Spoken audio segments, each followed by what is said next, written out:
Ain't the first engine or the first transmission I pulled out of a car. Like I said, again, this is out of a car that's had all the windows busted out, still ran and drive. They offered to sell me the whole car. I said, nah, but I'll take the engine. So I'm going to take the engine and transmission. They're going to take it to scrap. This is out of a 2003 Yukon XL. So I'm finishing busting off these fender bolts here so I can be able to get to these engine mounts underneath here. Got to be able to get to those engine mounts, and I'm gonna have to lift the car up so I can get on there and unbolt the hopefully my little bitty old jigs jack. I got a super big jack, but I ain't got a plug for it to hold hydraulic fuel. Still fixing it. I got in on a deal.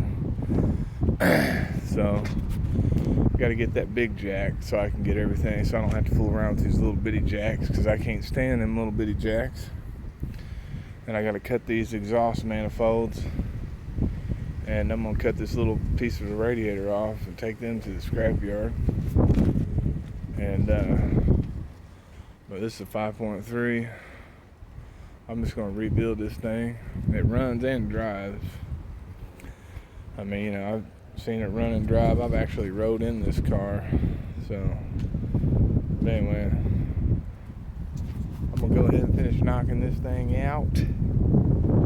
Bing bong. Get this fender knocked off. I went down there and picked up my tools so I could fucking break this bumper off and take the radiator core support off.